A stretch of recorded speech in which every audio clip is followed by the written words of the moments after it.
반갑습니다. 반갑습니다. 네, 반갑습니다.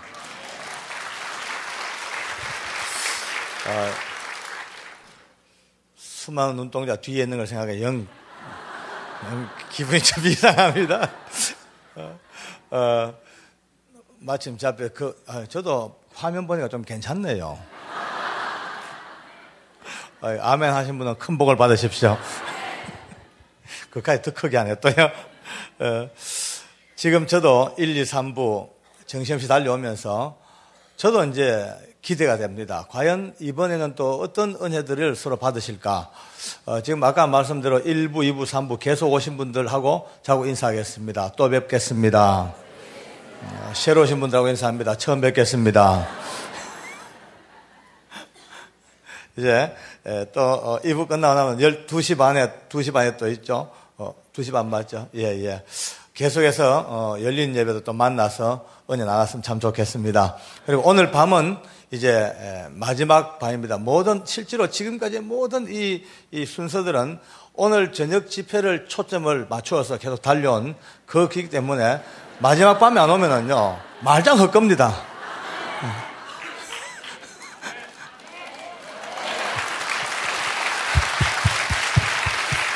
제가 이거는 그냥 손님 모시라고 한 소리가 아니고, 사실이 그렇습니다. 왜냐면은, 지금 마지막 이제 6시 반, 그거를 준비하면서 계속 마음이 설레고 있어요. 좀 어떻게 하나님 역사하실까? 저도 지금 설레고 있습니다. 오늘, 이제 3부 때는, 하나님께서 저를 향해서, 이 예배가 뭔지를 가르쳐 주셨던 너무나 충격적인 간증을 같이 한번 나눕니다. 제가 믿음으로 거듭나고 하나님의 사람 되었고 예배를 이제 드립니다. 그때까지만 해도 예배를 잘 몰랐죠. 뭐가 예배인지 몰랐습니다. 그냥 와서 앉아있는 게 예배인 줄 알고 와서 헌금 좀 하고 가면 끝난 줄 알았죠. 믿음이 없으니까. 그러니까 또 설교가 잘 안 들어옵니다, 귀에. 솔직히 여러분들 여기 와 계시는 분들 목사님 설교가 귀에 이래 쏠쏠 들어오시는 분들은 보통 복이 아닙니다. 거듭나지 못하고 하나님의 영과 붙들리지 않으면 아무리 해도 말씀이 안 들어옵니다. 몸은 앉아있어도 머리는 딴 생각만 하고 앉았죠. 저는 주로 놀던 생각. 괜히 이제 어쩌녁에 그때 괜히 고를 불러가 바가지를 썼단 말이야. 앞으로 적게 먹고 적게 써야지 이 생각도 하고 이제 볼링 치는 생각, 이 생각, 저 생각 그래 1시간 보내고 또 이제 예배 마치면 저 집사니까 성경책 끼고 아주 경건하게 목사님하고 악수합니다. 목사님 말씀 은혜 받았습니다. 이렇게 살았죠. 그러다가 이제 주님을 만나고 은혜를 체험하고 예배를 드리는데 남달라요. 뭔가 가슴에 자꾸 와닿고 찡하고 예배 한번 드릴 때마다 뭔가 막 좀 성장하는 것 같고 너무 이제 감동 오는데 저는 좀 성격이 좀 특이해서요. 뭔가 좀 확실하게 알아야지 끝을 내죠. 어중간하게 미기적은 좀 그렇게 좀 마음에 들지 않아요. 공부를 머리는 좋은데 공부를 못 해요. 왜냐하면은 공부는 시험을 잘 쳐야 되는데 이래 시험 문제 공부하다가 하나 모르는 게 걸리면 대충 하다가 안 되면 통과해버리고 다음 넘어가야 되는데 저는 이게 안 됩니다. 할 게 태산같이 많아도 이걸 빨리 해결해야지 끝을 나죠. 이것 붙들고 헤매니까 능률이 안 올라요. 그런 제가 인생을 살았습니다. 그런데 그러다 보니까 이제 예배를 딱 드리면서도 이제 성경 읽다가 보니까 늘 오늘 본문처럼 신령과 진정 많이 듣죠. 또 장로님들 기도하실 때도 하나님 오늘 예배가 신령과 진정으로 드려지게 하여 주옵소서 늘 듣죠. 들을 때마다 내 마음속에 야 진짜 신령한 예배가 어떤 예배일까? 진정한 예배에 그 깊은 은혜 속에 한번 들어갔으면 좋겠다. 늘 이게 제 마음에 이제 갈급하는데 아무리 해도 예배를 드리고 오면서도 은혜는 받았다 싶은데도 뭔가 제 마음에 확실하게 와닿는 어떤 뭔가 없습니다. 그러니까 이것 때문에 늘 고민하지요. 제가 이제 좀 저보다 좀 뛰어나신 분들, 좀 훌륭한 믿음의 선배들 만날 때마다 묻는 게 그겁니다. 목사님, 장로님, 신령한 예배, 진정한 예배, 진정한 모델이 어떤 겁니까? 어떤 모델?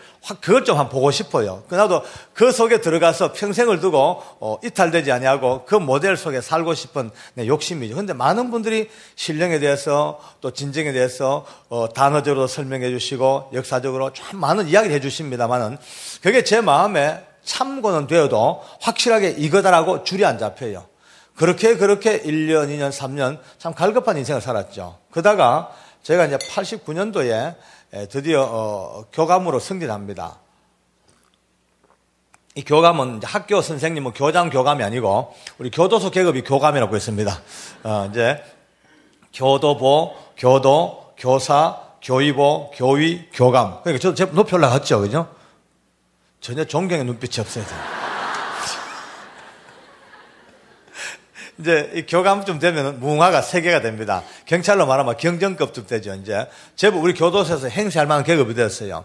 근데 승진하자마자, 이제 자리를 옮겨야 되니까 저희 아내가 저보고 그래 얘기합니다. 소영이 아빠, 승진했다고 또 좋은 데 가려고 할 게 아니고 청송에 빚을 많이 졌으니까 제일 근무하기 어려운 청송교도소에 가서 한 번 더 봉사하고 가는 게 어떻겠어요? 그래 무섭디다. 전 또 원래 아내 말을 참 잘 듣거든요. 그러니까 뭐 집사람 하자면 그냥 합니다. 죽을 각오하고 하는 거죠. 그 이제 또 내가 한번 생각해 맞아요. 그 말 맞다 싶어서 당신 참 잘 생각했다. 그러고 청송교도소로 봤습니다. 제가 이제 청송교도소로 간 이유는 실제로 대한민국의 교도소가 46개인데 제일 힘들고 어려운 데가 그곳입니다. 거기는요, 도대체 복음이라고는 뭐 상상도 못하고 인간의 정감도 거의 못 느끼는 일종의 이제 미국으로 말하면 싱싱감옥 같은 그 정도 아주 무서운 생퀸틴인가요? 아주 무서운 감옥이 있죠. 생퀸틴 그 정도입니다. 그 갈 때만 해도 제 마음에는 자신이 있었습니다. 옷 좀 벗겠습니다. 네. 죄송합니다.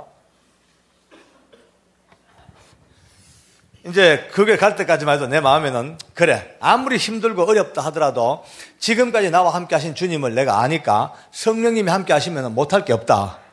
그래서 갔죠. 가는데 가보니까 내 꿈이었고 너무 어려웠어요.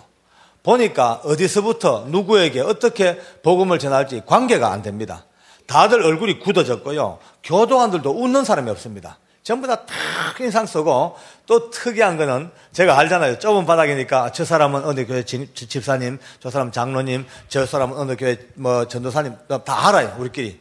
근데 이 양반들이 국기에 돌아가지고 전혀 예수 믿는 표를 안 냅니다. 전혀 안 내요. 저도 그건 알긴 알아요. 왜냐하면 이 죄수들이 얼마나 간악하고 사악한지 딱 보고 있다가 좀 만만하다 싶은 교도관이 덤벼들죠. 좀 버겁다, 힘세다, 절대 근처 안 옵니다. 그러니까 이제 기질이 보드랍고 착하고 예수 믿는 교도관들은 이 죄수들이 밥이에요. 거기 덤벼들어가 온갖 애를 다 먹이잖아요. 그러면 그러다가 견디다 못해 성질 팍 내면 오히려 덤벼듭니다. 왜 예수 믿는 사람이 성질 내냐고. 기독교인이 사랑도 없이 그게 뭐냐고 하나님을 욕하니까 아예 믿는 표를 안 내. 전 답답하죠. 도대체가 이 넓은 청송교도소에 그 척박한 땅에 저 혼자 할 수 있는 일이 아니고 적어도 팀 사역을 해야 되는데 믿는 사람을 불러 모아야 되는데 불러 모을 방법이 없어요. 그러다가 제가 머릿속에 생각한 게 좋은 방법이 있다. 어딘가 숨겨져 있는 기독교인이 있을 것이다. 라고 마음먹고 이제 일찍 밥 먹고 식당에 가가지고 딱 이제 앉아가지고 밥 먹고 이제 기도하는 인간만 찾습니다. 여러분 밥상 놓고 기도하는 예수 믿는 사람이잖아요. 거기서 천태만상을 봤습니다. 여러분들요. 밥상 앞에 놓고 간절하게 신앙 고백적인 이런 기도하는 사람이 별로 없어요. 창피하니까 안 해. 그래도 집사 장로니까 양심이 있어가 하긴 하는데 어떻게 하는지 압니까? 밥을 타서 들고 오면서 기도합니다. 참 시끄러워요. 또 양심 있는 인간들은 밥 타놓고 뭘 생각하는 척 하면서 이래가지고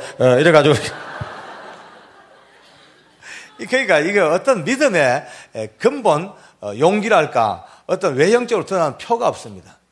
도저히 이제 사람들을 못 모으다. 그러다가 제가 본 게 참 재밌는 걸 봤어요. 청송교도소에 그 당시 죄수가 약 한 3,000명 되는데요. 3,000명 죄수 중에 대장이 있어요. 대장.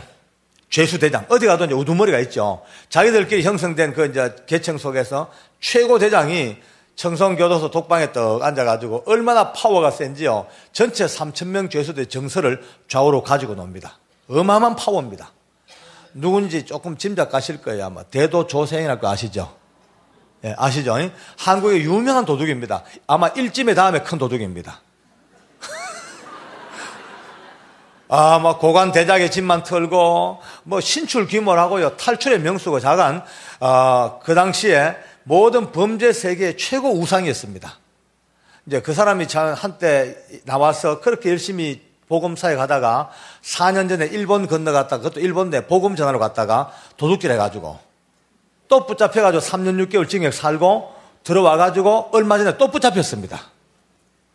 조세영 씨 처리되고 난 뒤에 많은 분들 마음이 아프고 예수 믿는 사람들 마음도 허전하고요. 배신감도 있고 참 많은 할 말 많지요. 제가요 재밌는 얘기 해드릴게요. 그 당시에 조세영 씨가 일본 건너가서 사고 쳐서 뉴스 나오자마자 울산에 있는 제 잘 아는 장로님이 전화가 제게 왔습니다. 흥분해가지고요. 박 장로님 이럴 수가 있냐고 막 화를 냅니다.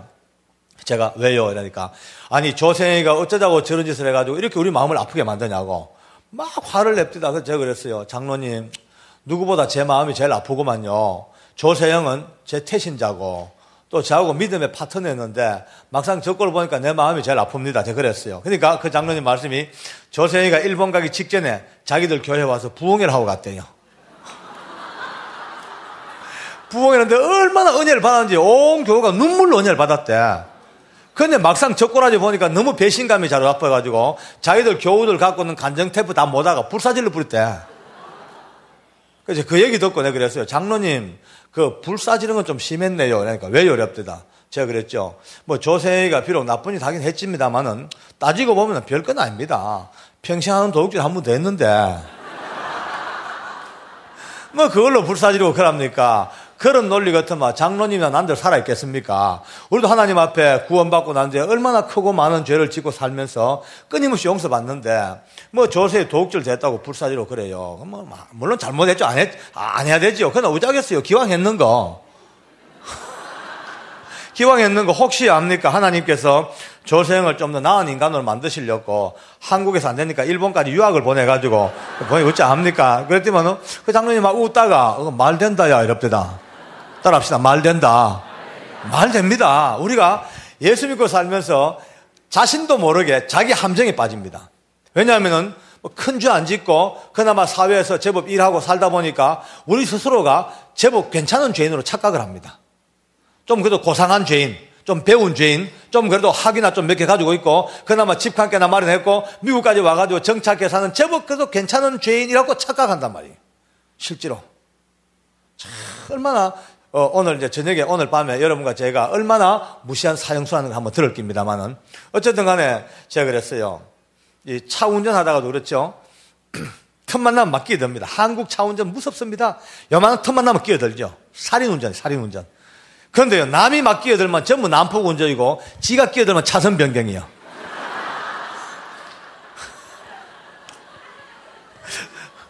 그렇잖아요. 그죠? 예수 믿고 살면서도 그런 우리가 생각, 착각을 참 자주 합니다. 나는 용서받고 남은 하나 잘못하면 반 죽여놓고 예, 누가 하나 집사 장로 넘어져 보세요. 막 집사가 어제 저래 장로가 이제 다다다다다 쥐는 물론 뭐 조세희가 잘했다는 건 아닙니다. 비록 잘못했죠. 그러나 그가 비록 허물어지고 넘어지고 잘못했지만 오늘 그를 보고 욕하고 비난할 게 아니고 그를 보면서 우리를 봐야 됩니다. 나는 과연 얼마나 넘어지고 있는가? 겉으로는 멀쩡해 보여도 내 내면 속에 얼마나 하나님 보시기에 많은 허물과 죄로 끊임없이 넘어지는가? 그럼에도 불구하고 오늘도 붙드시는 그 주님이 내뿐만 아니라 조세영도 붙들고 계신다는 것을 늘 인정해야 됩니다. 그가 좀 더 나은 사람으로 빨리 변화되어서 우리 곁으로 다시 눈물로 돌아올 수 있도록 기도해 주는 것이 믿는 자들의 본분이거든요. 할렐루야. 이제 지금 이야기고 그 당시로 내가 딱 볼 때 됐다. 와, 보여요. 눈이 보여요. 뭐냐면은 이 어마어마한 교도소에 복음을 효과적으로 전하기 위해서는 일단 조세영을 잡자. 대장을 잡아놓으면은 그 막강한 영향력 가지고 복음 사역이 얼마나 쉽겠어요. 그러니까요, 대추 10번 굴러가나 호박 한번 굴러가나 한번 묵상해 보세요. 무슨 말인지. 그러니까 이 복음 전도가 두 가지 양면이 있죠. 영혼의 가치는 다 똑같습니다. 가난한 자나 부한 자나 병든 자나 건강한 자나 아이나 어른이나 영혼의 가치는 모두가 다 천하보다 귀한 한 영혼은 틀림없죠. 그런데 전도 전략은 또 다릅니다. 전도의 전략은요, 일단 큰 고기를 잡아야 됩니다. 영향력이 있는 사람, 회사의 사장, 시장, 자간, 그 집단의 조직의 대장을 잡아놓으면요, 그 사람의 영향 때문에 복음이 참 빨리 전해집니다. 예. 그래서 제가 조세영을 잡으러 갔죠. 내 마음으로 넌 이제 드디어 조세영, 너는 이제 내 손에 걸렸다 싶어가지고 딱 갔는데 그를 처음 만난 날 지금도 기억이 생생합니다. 머리가 저보다도 이 정도 큽니다. 예. 키가 얼마나 큰지 제가 쳐다봐야 돼요. 몸도 딱 벌어졌는데 얼굴도 아주 우락부락한데 자세히 보니까 아주 도둑놈답게 정도는 잘 돼 있습니다. 이제 카리스마가 보통이 아닙니다. 둘이 마주 앉아서 제가 내 마음대로 마음에 정리했던 내 가장 인생에 중요한 엑기스를 뽑아가지고 한 30분 동안 쭉 간증을 하고 복음을 딱 제시했어요. 예수 믿자고. 그러니까 이 친구가 다 듣고 있다가 저보고 이름 묻습니다. 저 교감님 다 하셨습니까? 좀 심상찮더라고요. 그래서 했지 하니까 그러면 여쭤봐도 될까요? 물어요. 물어보라고. 그러니까 이렇게 물어요. 혹시 교감님 성경에 대해서 뭐 좀 아시는지요? 요 지요가 굉장히 기분 나쁘게 들려요. 아시는지요? 이래 물어. 그 내가 안다 그랬죠. 안다니까 아는 대로 말해보래. 또 막상 또 말하려고 왜 할 게 없었대다. 뭐 내가 뭐 박사가 뭐 교수가 그래서 하다가 성경은 하나님의 성령님의 감동으로 쓰여졌고 신구약으로 나누어져 있으며 도합 66권이요 그랬어요. 그러니까 막 웃다가 저보고 하는 말이 아니 그런 기초적이고 초보적인 이야기 말고 성경이 어떻게 고대로부터 형성되어져서 편찬되어져 왔으며 편찬되고 형성된 성경이 어떤 경로로 번역되어지고 필사되어져 왔는지 성경의 형성사와 번역사에 대해서 역사적으로 말해버려요. 숨이 확 막힙니다. 난 머리 털라고 처음 들었어요. 저 머리 털라고 처음 듣는 이야기요. 내가 뭘 알아. 청송 꼴짝에서 거듭난 지 얼마 안 돼가지고 그저 주여 하고 성경 읽는 게 전부 다 안 돼. 갑자기 뭐 형성하면 듣도 보도 못한 소리. 할 말이 없죠 뭐. 한참 저를 보고 있다가 제가 대답을 못하니까 그때부터 저를 데리고 앉아가 가르치기 시작합니다.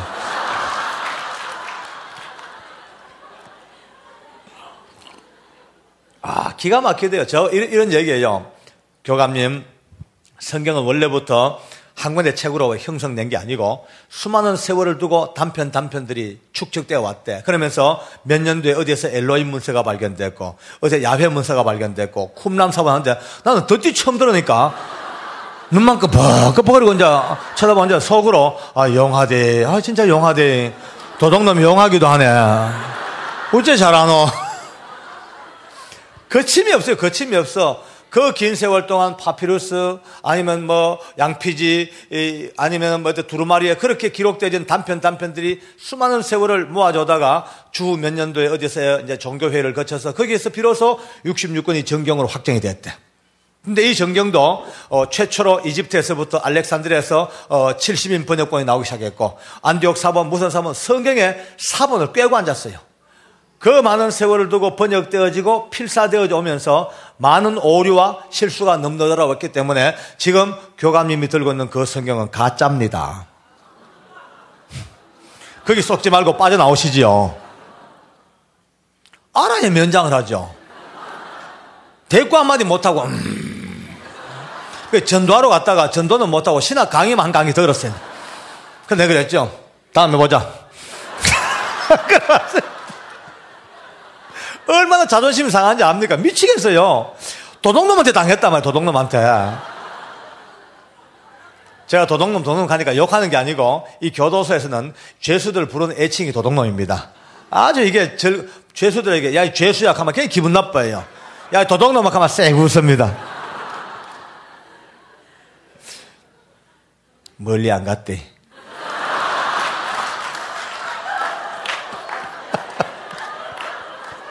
갑자기 그 생각이 나네요. 멀리 안 갔습니다. 그래서 사무실에 와 있으니까 화가 나서 견딜 수가 없어요. 그래서 좋은 생각이 나요. 얼른 이제 종이를 꺼내가지고 거기 했는 말들을 다 적어봤죠. 이제 빡빡하게 엘로힘 문서, 쿰란 사본, 야훼 문서 한 20대까지 빡빡하게 적어들고 그걸 들고 우리 교회 이제 목사님한테 갔습니다. 그것도 우리 목사님이 지금은 이제 은퇴하셨는데 그 당시에 70이 가까우신 아주 연세가 높은 이제 어르신데 우리 아버님 같은 분이에요. 그 이제 목사님 이거 좀 가르쳐 주세요. 내놨어요. 목사님 이걸 받아 드셨습니다. 오늘 목사님 흉내 한번 내볼게요.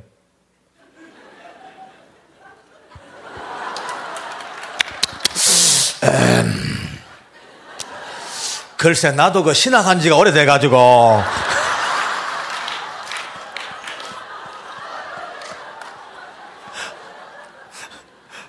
얼마나 난처하게 여기다가 이제 방에 들어가시더만은 조그만한 책을 상하권 2권을 가져오셨어요. 이거 아마 비싼 책 같다고 가져가 버려요. 집에 와서 읽어보니까 그 책 속에 조생이 했는 말들이 소복하게 다 들었습니다. 아마 신학교에서 배운 어떤 과목의 책을 하나 보고 놀린 것 같아요.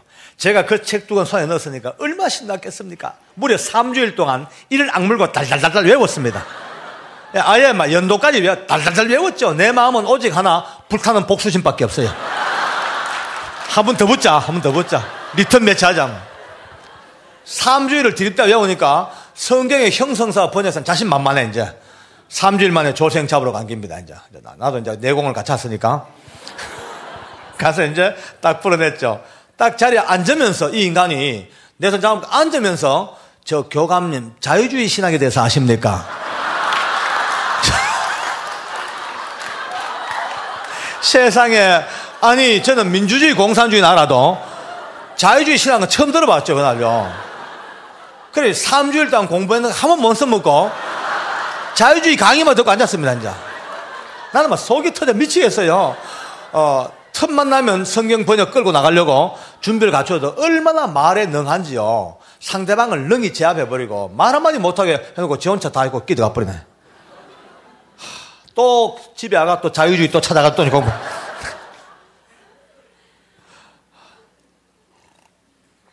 이 짓을 넉 달 합니다. 넉 달. 넉 달 동안 만나가지고 한 번 붙어보도 또 싸고 또 지고 또 지고 한 번도 이겨먹지를 못했어요. 나중에 보니까 이길 수가 없었답니다. 아예. 보니까 머리가 천재입니다. 한 번 보고 듣고 읽은 것은 전혀 잊어버리지가 않아요. 얼마나 천재인지. 걸음을 걸어도 어떻게 건지 압니까? 우리처럼 이렇게 안 걷고 뒤꿈치를 들고 이렇게.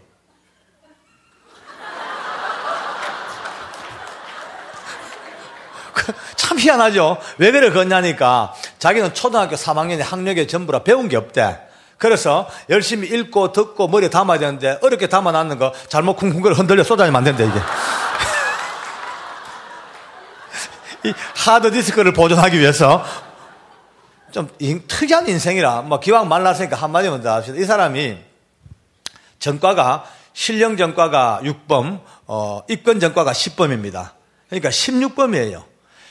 16범 전과인데 전부 다 절도밖에 없습니다. 강도를 했다거나 사람을 해친 적이 없어요. 이게 특이한 인간입니다. 왜냐하면 절도를 몇 번 하면요 필히 강도하게 돼 있어요. 남의 집에 물건 훔치러 들어갔다가 주인에게 들켰죠. 그러면 말없이 도망 나오면 절도인데 말 한마디라도 꼼짝 마라 이러면 강도로 바뀌어버려요. 굳이 뭐 칼 안 들고 사람 안 때려도 말로만이라도 꼼짝 마 하면 강도로 바뀌어버려요. 강도로 되는 순간 죄가 보통 5배 정도 많습니다. 징역이. 예, 꼭 참고하셔가지고.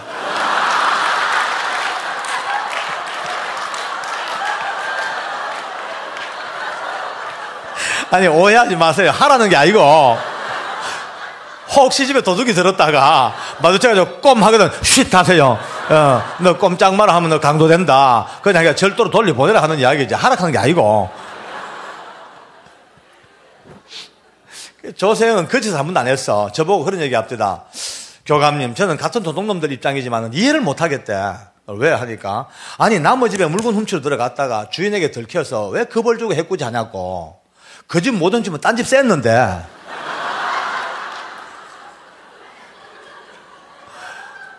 자기는 주인한테 들키면 인사부터 하는데 아이고 놀라게 해서 죄송해요. 그러면 절대로 해치지 않을 테니까 걱정하지 마세요. 안심시켜 놔버려요.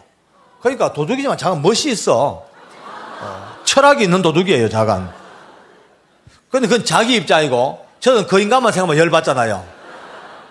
이걸 하다가 넉 달 동안 그걸 헤매다가 하루는요 이제 교회에서 새벽에 기도를 합니다. 기도하는데 갑자기 제 마음에 툭 치듯이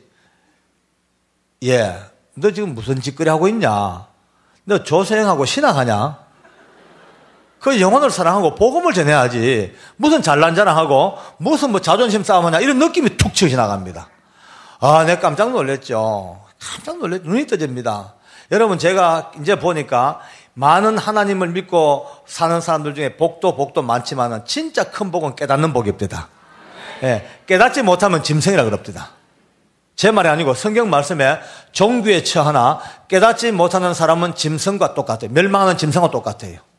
그렇죠. 사람이나 짐승이나 주님이 누군지 모르면요 전부 다 지옥으로 떨어지면서도 그게 지옥인지 몰라. 똑같습니다. 제가 그날 아침에 이 은혜를 깨닫자마자 얼마나 충격 먹었는지 모릅니다. 제가 그날 이후로 늘 묵상이 그거예요.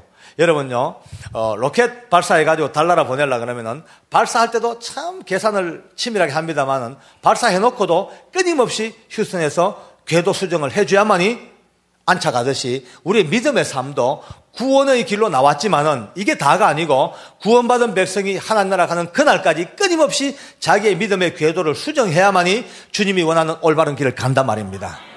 이 궤도 수정은요, 깨닫지 못하면 할 수가 없습니다. 날마다 주님 앞에 깨닫고 깨닫는 만큼 내 발걸음을 다시 모두고 잘못된 걸음을 다시 모르키고 이렇게 하는 게, 그러니까 깨닫는 은혜를 민감하고 풍성하게 달라고 이 기도가 끊임없이 이루어지기를 원합니다. 할렐루야. 깨달았으면 주님께 감사합시다. 할렐루야. 아멘.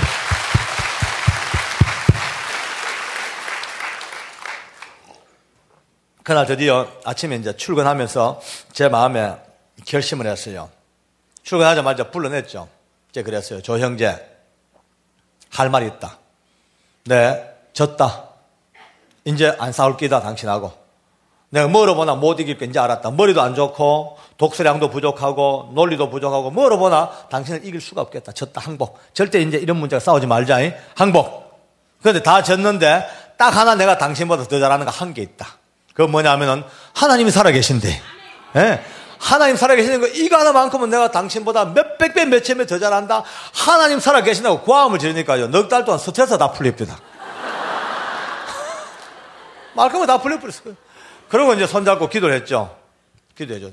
이제 오려고 하나님 사랑하는 형제의 마음속에도 은혜를 달라고 기도하는데 갑자기 이 인간이 웁니다. 꿀찌룩 웁니다. 깜짝 놀랐죠. 여러분요, 대도가 운다는 건요, 이거는요 아마 드문 일이죠. 머리에 389경 리볼버 권총 맞고 체포됐어요. 총탄을 맞고도 눈도 하나 안 깜빡했던 독조입니다. 그가 지금 웁니다. 제가 얼마나 놀랬겠어요. 제 속에 내 기도에 감동 묻다 싶어가지고 좀 더 기도를 감동적으로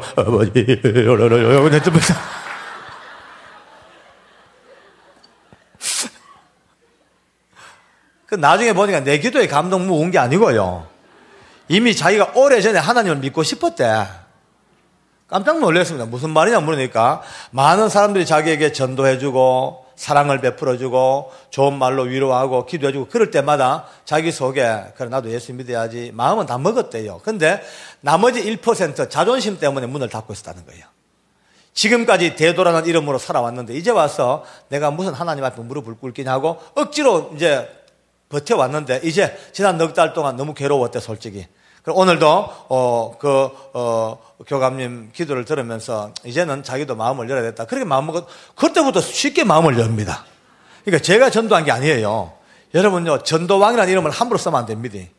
큰일 납니다. 왜냐하면은 까딱 잘못하면 전도왕이라는 이름 밑에 함정에 빠질 수가 있습니다. 내 몇 명 전도했다, 100명 전도했다, 50명 전도했다. 이게 어쩌면요, 열심히 일하는 아름다운 공과는 되는데 까딱 잘못하면 내가 전도했다는 쪽으로 가면 큰일 났죠. 절대 안 됩니다. 여러분 보십시오. 해바라기 꽃 하나 있으면요, 이 해바라기 꽃이 꽃답게 쓰려고 그러면 꽃잎이 쫙 있고 이 안에 뭐가 있습니까? 씨가 한두 개가 아니죠. 수백 개가, 총총 100개가 꽃 하나 만듭니다. 우리가 한 영혼을 구원의 길로 교회로 인도해서 등록을 시켰다. 그러면 하기 쉬운 말로는 내가 저 사람 전도했다가 되죠. 그거는 껍데기의 이야기고, 그 내면을 들다 보면 이 한 영혼을 하나님 앞에 데려오기까지 나도 몰랐던 그 긴 세월 동안 얼마나 많은 사람을 주님이 동원하셔서 끊임없이 이 사람 속에, 심령 속에 사랑과 관심과 기도와 너무 많은 것들을 박아마다 해바라기 씨앗처럼 꽉 박아놓고 마지막 남은 씨앗 하나, 교회로 인도하는 씨앗을 내게 맡긴 축복입니다. 이걸 알고 나면 그때부터 은환히 좋습니다. 근데 이 한계를 모르고요, 내가 많이 했다, 너는 적게 했다, 이 외형적인 공과로 들어가면요, 언젠가 넘어질 때 와장창 넘어집니다. 남들보다 더 많은 헌금을 하신 분들요, 잘 들으셔야 됩니다. 상대적으로 남들은 10,000불 할 때는 1,000,000불 했어. 그럼 어마어마하게 많이 했죠. 그런데 이게 자기 입장으로 놓고 보면요, 자기의 삶 속에 주어진 그 어마어마한 해바라기 씨앗의 그 엄청난 축복 속에 겨우 씨앗 하나가 1,000,000불인 거라. 그러니까 그것이 남들보다 많이 한 게 아니고 내 인생을 놓고 볼 때 주님, 이것으로도 많게 받아주신 것 감사합니다. 할렐루야. 무릎 꿇는 은혜가 있어야 됩니다. 여기에서 겸손이 나오는 거죠. 이게 안 되면요, 이 정리가 안 되면 끊임없이 교회에서 봉사하고 충성하고 앞장서 일하면서도 언젠가는 한번 휘청하면은요, 그것 때문에 내 근거 때문에 넘어져나. 그러나 해바라기 꽃을 바로 알고 나면 영원히 넘어질 일이 없습니다. 할렐루야. 다시 한번 깨닫게 하신 하나님께 감사합시다. 아멘.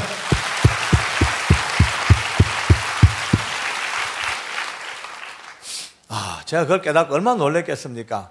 근데 그날 이후로 우리 조 형제가 깜빵 속에서 기가 막히게 신앙생활합니다. 이제 주님을 만났으니까, 이제 하나님을 결국은 이제 알았으니까 가슴을 열고 믿음으로 사는데 독수리 날개침이 올라가듯이 쭉쭉쭉 성장이 막 눈에 보여요.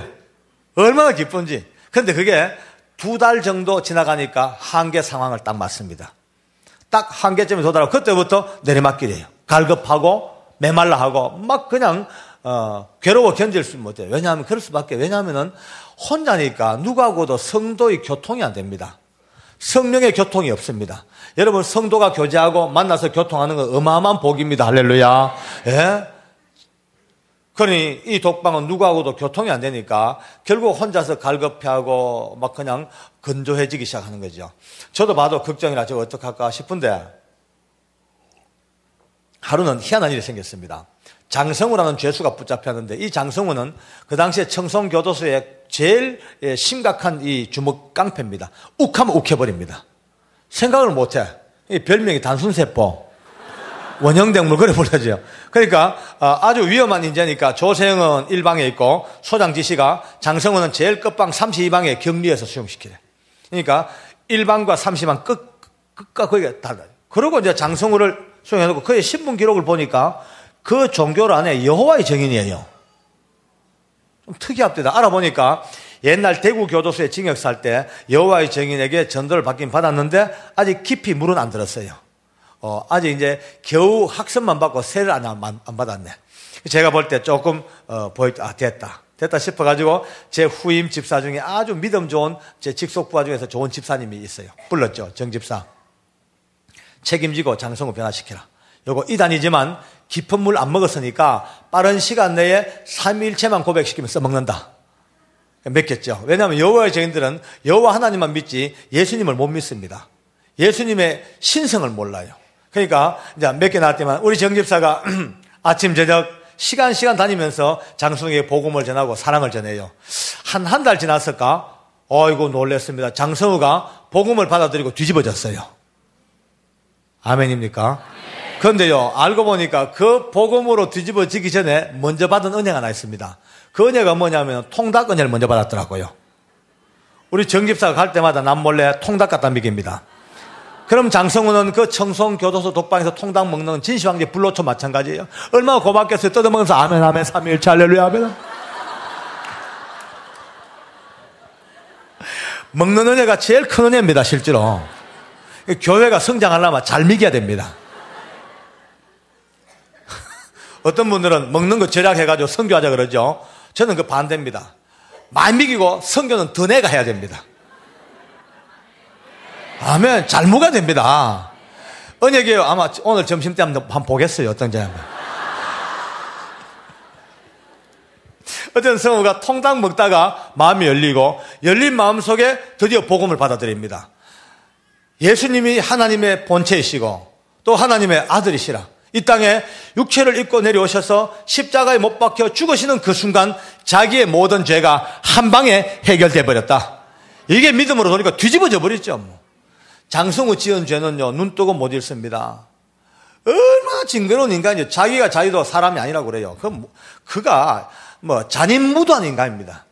그런데 뭘로도 해결 안 되던 자기의 그 죄책감이 예수님 한 분 때문에 빵 사라졌으니까 그때부터 뒤집어지기 시작하죠. 장성우는요 은혜 받고 저는 지금까지 예수 믿고 가장 행복한 사람을 꼽으라면 무조건 장성우를 꼽습니다. 왜? 워낙 단순하니까. 이 단순히 복이 없다요. 예수 믿고 제일 골치 아픈 사람들이 복잡한 인간들. 진짜 복잡해요.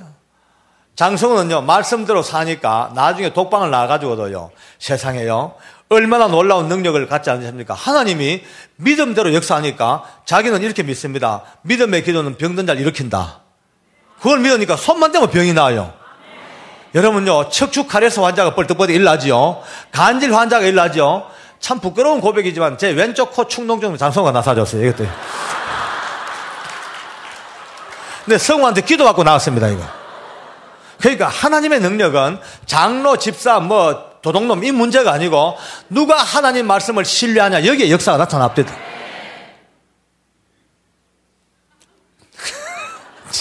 내가 좀 별소리도 한다 그렇죠? 어쨌든 간에 여러분 보세요. 이 무서운 독방에 성도가 두 사람이 생겼어요. 1방의 조세영, 32방 장성우. 이 두 사람이 얼마나 기쁘겠습니까? 그 외롭고 지치고 험한 인생길 살다가 주님을 알고 나니까 여러분 그 기쁨과 소망을 다 맛본 분들 알겠습니까? 매일 울고 눈물이 간데 이 두 사람이 만나서 좀 교제를 나누고 싶고 대화하고 싶은데 안 돼요. 법 때문에 안 돼. 이 청송교도소의 독방은 법이요. 무서운 법이었습니다. 여한 경우에도 죄수와 죄수가 얼굴 보고 마주보고 대화를 못해. 만약에 죄수끼리 마주보고 대화했다? 그러면은 담당 근무자는 중징계, 상급자, 차상급자까지 징계입니다. 왜냐하면은 워낙 흉측한 죄수들이기 때문에 딱 마주치면요. 따닥하면 하나 죽습니다. 눈 깜짝할 수. 또 둘이 마음이 합쳐지면 난동을 부려버려. 이 근본적으로 못 만납니다. 그러니까 아무리 그것을 제가 관리를 해도 내 혼자 관리하는 게 아니고 많은 부하 직원들이 있고 법이 있고 규정이 있는데 그 법을 어기면서까지 내줄 수가 없잖아요. 참 저도 안타깝습니다만은 이 두 사람이 서로 그리워하고 만나보고 싶어 난리를 지게다 꾀를 낸 게 여러분 이 독방 바닥에서 한 20cm 요 정도 높이에 요 정도 되는 조그마한 구멍이 있어요. 이게 뭐냐면 밥 넣어주고 물 넣어주는 배식구입니다. 그게 밖으로 통하는 유일한 통로예요. 그거를 이용하는 거예요. 땅에 납작 엎드려 가지고 이래가지고 그 구멍에 입을 대고 불러 성우야 성우야 부르면 이 과한 소리가 50m 넘는 복도를 달려와서 장성우 구멍에 귀들어오면 같이 엎드려 형님 불렀습니까? 성우야 마태복음 1장 1절부터 읽어봐라. 그럼 여기서 안 들리죠? 암만 들어도 안 들리니까 형님 못 들었어요. 다시 한번 마태복음 1장 1절 6번 7번을 과음을 질러. 어쩌다가 겨우 알아들으면 성경을 펴놓고 우리 성우가 목에 피가 올라오도록 아브라함과 다윗의 자손 예수 그리스도의 세계라 그렇게 이제 교통이 이루어집니다. 그나마 그 구멍이 있어서 아침부터 저녁까지 밥 먹는 시간이나 화장실 가는 시간, 잠자는 시간 빼놓고는 엎드려서 합니다. 처음에는요 그렇게 고함을 질러도 서로 못 알아듣습니다. 악을 쓰고 고함 질러도. 그런데 사람이 얼마나 환경에 적응 속도가 빠르냐면요 목에 막 피가 올라왔다가 내렸다가 목이 부었다가 깔았다가 한 2달 하다 보니까 어느 날 보니까 직통 전화가 가설됩니다. 성우야 예 한 방에 걸려버립니다. 거침없이 성우야 예 아침부터 성경 큐티부터 시작합니다. 큐티 하지요, 찬송 간언이요, 기도하지요, 간증을 나오죠. 아침부터 밤까지 이 사람은 천국이 따로 없습니다. 할렐루야. 하나님께 우리 감사합시다. 아멘. 그 기쁜 두 사람은 천국인데 미치는 건 중간에 있는 인간들이에요. 시끄러워 살 수가 없어요. 좀 잘라 그러면 형님 감도 벌떡 깨야 되죠. 좀 쉬려 그러면 성우야 감도 벌떡 깨죠. 상대가 워낙 건물이니까 어떻게 하진 못하고 이제 한두 달 또 지나가니까 여러분요 예수님께서 복음을 뭐라고 비유했냐면은 여인이 가루 서말 속에 넣어놓은 누룩과 같다고. 이제 이쪽 조세영 근처에 있는 죄수들이 좀 헷갈리죠. 이상하다 뭐길래 대도가 저렇게 2달 석 달 넉 달 울고 불고 저래 할까? 또 이쪽은 도대체 뭐길래 이 단순세포가 이럴까? 하다 보니까 영적으로 호기심이 하고 땡기죠. 호기심이. 그러니까 그때부터 옆방 소곤 복음이 전해집니다. 이 놀라운 일이 벌어지네요. 한 넉 달 지났는데 대한민국 교도소 역사상 둘도 없는 기적이 난 게 이 32명 이 흉악한 죄수들 전부가 예수님을 구주로 영접하는 교회가 되어버렸습니다. 할렐루야. 아멘. 할렐루야. 충격이죠. 아침부터 저녁까지 찬송, 기도, 눈물밖에 없어. 법무부에서는요, 한 몇 달 지나니까 화를 내고 저희들 꾸중을 합니다. 왜 청송교도소는 사고 보고를 안 하냐? 사고 없습니다. 무슨 소리냐? 청송교도소 독방에 사고가 없다니 자다가 소돌소소하지 마라. 은폐하고 깔아뭉개는 거 아니냐? 이거예요. 그리고 없다는데 결국은요, 법무부에서 감사관들이 내려왔어요. 현장을 갔죠. 이게 웬일입니까? 그 무서운 독방이 아침부터 저녁까지 할렐루야 온 독방이 찬송과 기도밖에 없잖아. 감사관들이 벙 쪄버렸어요. 그분들이 법무부 장관에게 감사 결과 복명서를 작성하면서 뭐라고 쓴지 압니까? 신앙의 힘은 실로 위대함. 아멘. 할렐루야. 아멘.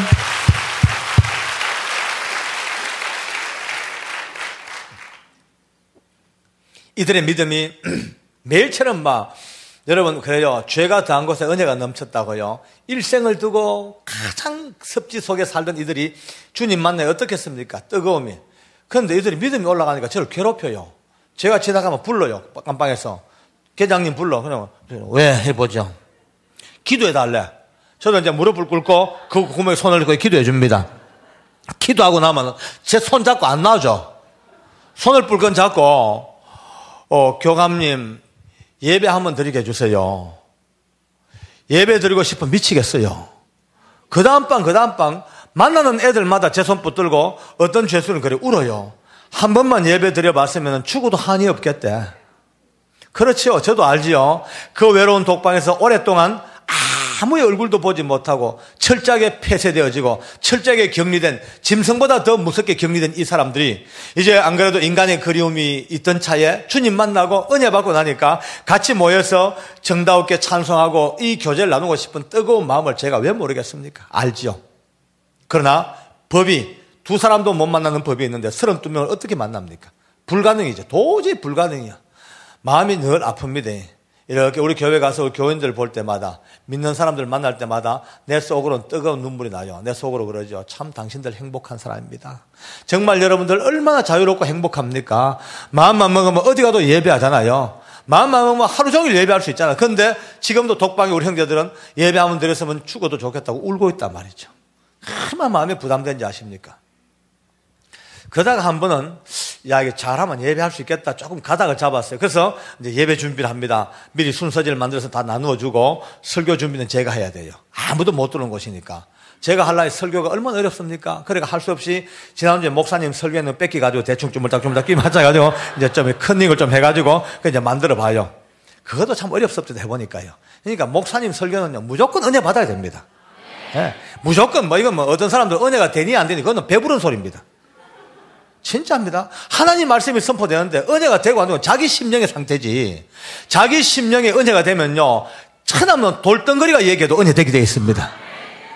겨우 좀 아는 교만 때문에 조금 배운 그것 때문에 앉아가지고 자꾸 계산되고 판단하고 재보고 가면 갈수록 우리가 더 악순환입니다. 오늘 순수하고 단순하게 은혜 받기를 바랍니다. 할렐루야.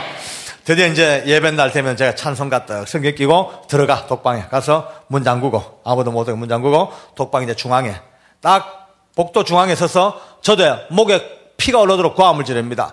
지금부터 우리 독방 예배를 하나님 앞에 드리겠습니다. 악을 쓰면 32명 전부 다가 자기 깜방에서 납작 엎드려서 그 구멍에 귀를 대고 있습니다. 법이라는 것 때문에 밖에는 못 나오지만은 그래도 예배하고 싶은 그 마음 하나 때문에 전부 다 땅바닥에 엎드려서 그 구멍에 귀를 대고 밖에서 외치는 제 음성을 하나 안 놓치려고 다리에 쥐가 나도록 꿇어앉아가 듣고 있습니다. 사도신경으로 신앙을 고백합니다. 이 고백과 함께 그 귀는 전부 입으로 바뀝니다. 그 구멍에 입을 대고 목이 터져라 외칩니다. 전능하사 천지를 만드신 하나님 아버지를 내가 믿사오며 벌써 이방저방 눈물이라. 통곡이에요. 젊었던 시절, 자유로웠던 시절, 마음대로 범죄하고 인생의 가장 험한 길을 살다가 이제 인간이 가지 말아야 될 마지막 청송교도소, 거기에서 더 꼴짝 독방까지 끌려와서 마지막 벼랑 끝에서 이제 영원한 지옥으로 떨어지기 직전에 주님을 알고 이 은혜 감당치 못해서 예배하고 싶은 마음 하나 때문에 그 냄새나는 구멍에 귀와 입을 번갈아 대고 외치는 자기 모습을 자기가 봐도 기쁨도 있을 것이지만은 감격도 하겠지만 얼마나 처참하고 얼마나 비참하겠어요. 만감이 교차하지요. 이방저방 통곡입니다. 그 눈물. 비록 그날 벽과 벽은 여전히 있었습니다만은 적어도 우리의 믿음의 눈으로 볼 때 벽도 사라지고 철창도 사라지고 완벽한 하나님의 교회가 됩니다. 할렐루야. 아멘.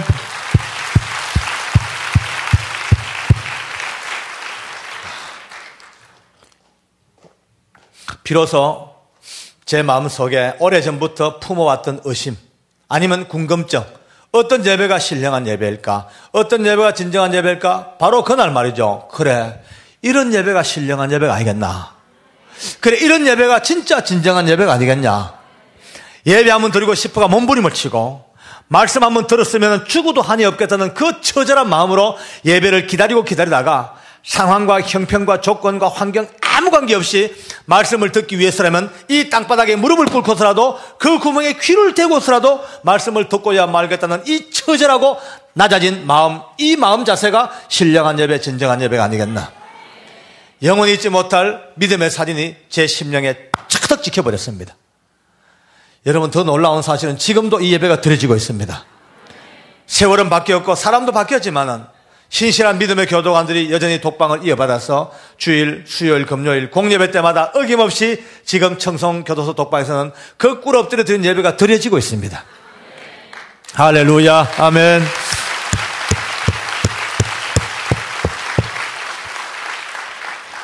지금 이 시대가 아마 예배의 홍수 시대일지도 모릅니다. 난 많죠. 예배가 얼마나 많습니까? 개교회도 주일 내내 예배드리죠. 주일날 1, 2, 3, 4, 5부, 오후 예배, 수예배, 금요 예배, 목장 예배, 예배가 넘쳐 뿐입니까? 돌아서면 교회, 또 교회, 또 교회, 교회. 많은 교회가 예배가 넘쳐 홍수를 이루고 있습니다. 그런데 홍수가 나면 물은 많은데 먹을 물이 없습니다. 홍수가 나면 물은 어마어마하게 많은데 먹을 물이 없습니다. 맑은 물이 없습니다. 오늘 얼마나 많은 예배 가운데서도 옳은 예배자가 부족한지 예수님은 지금도 요한복음에서 외치고 계십니다. 아버지께 참으로 예배한 자들은 신령과 진정으로 예배할 때가 오나니 곧 이때라. 아버지께서는 이렇게 자기에게 예배한 자들을 찾으시느니라. 지금도 주님은 찾고 계신다는 거죠. 그저 예배 때마다 밀물처럼 쫙 몰려왔다가 한 시간 어쨌든 은혜 받든 말든 시간 때우고 쭉 빠져나가고 늘 이와 같이 왔다 갔다 하는 이 많은 우리의 신앙인들 가운데서 과연 오늘 내가 드린 예배가 주님이 발견하셨을까? 내 드린 예배의 중심을 주님이 보셨을까? 하나님과 분명히 연결되었을까? 너무나 거기에는 둔감하게 살아온지도 모릅니다. 예배에 승리하면 모든 것 승리한답니다. 예배가 무너지면 끝장입니다. 더 이상 소망이 없습니다. 민족도 개인도 교회도 예배의 본질이 무너지면 그때부터 더 이상 어떻게 담을 방법이 없습니다. 한국 사회가 어지러워지고 복잡한 것도 어찌 보면 하나님을 믿는 사람들의 예배가 얼마나 신령과 진정을 잊어버리고 각자의 이기심과 각자의 어떤 배타심 막 굴러가는 이 무서운. 그렇다면 오늘 이 낮 시간에 우리는 해답을 얻었습니다. 할렐루야. 이제 가정에 문제가 있는 분들은요, 이유 없습니다. 오늘부터 가정 예배 무조건 드려야 됩니다. 목숨을 걸고 드려야 됩니다. 아무리 자식들을 좋은 말로 교양하고 훈계하고 아무리 해도 안 되죠. 예배가 무너지면 더 이상 그 가정에 하나님의 영권이 사라지기 시작합니다. 만약에 다 모이기 힘들면 혼자서라도 정한 시간에 혼자서라도 가정의 예배 등불을 끊임없이 밝혀야 됩니다. 직장 문제 어렵습니까? 무조건 직장에서 기도하고 예배 드려야 되죠. 딴 거 없습니다. 예배가 먼저 가야만이 우리의 모든 삶이 따라가죠. 모든 우선순위가 영과 그 다음에 범사와 건강입니다. 할렐루야. 오늘 이 시간 하나님께서 이 짧은 시간이지만 여러분과 제가 지금까지 살아왔지만 지금부터 다시 한번 새로운 예배의 전환점을 이루는 시간이 되기를 원합니다. 오늘 이 시간 이후로 어떤 상황 어떤 예배가 임해지더라도 몸은 비록 좋은 자리에 밝고 안락한 곳에 있다 하더라도 적어도 하나님 말씀이 선포되는 그 순간 우리의 마음과 영과 중심은 날마다 땅바닥에 납작 엎드려서 처절한 마음으로 이 강단에서부터 올려나오는 하나님의 말씀 앞에 무릎 꿇고 순종하며 귀 기울이는 이 예배자로 바꿔만진다면 하나님께서 사랑하는 이 은혜교회가 가고자 하는 새로운 길에 엄청난 능력과 타력으로 이 성공한 예배를 통하여 쏟아부을 은혜가 있을 줄로 확신합니다. 할렐루야. 영광을 돌리겠습니다.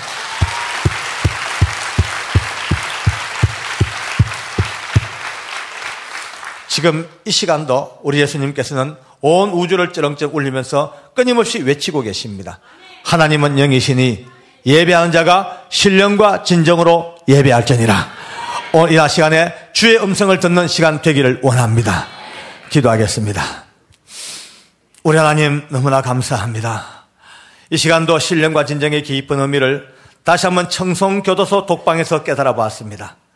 우리가 좋은 환경과 좋은 조건과 많은 것들을 누리고 살면서도 신령과 진정의 몸부림 앞에 너무나 빈약했던 우리 모두가 저 낮은 꼴짝이, 고통의 꼴짝이, 지옥의 꼴짝이라고 불려왔던 청송 감옥에서부터 울려왔던 하나님의 음성을 듣사오니 주님 그렇습니다. 정말 우리에게도 새 예배에 눈 뜰 수 있도록 다시 한번 우리의 은혜 베풀어 주시고 무너진 예배단이 수축되어지며 하나님 앞에 예배의 무릎이 더욱더 강건하게 세워질 수 있도록 이 시간을 마음껏 축복하여 주시옵소서. 예수님 이름으로 감사하며 기도드립니다. 아멘.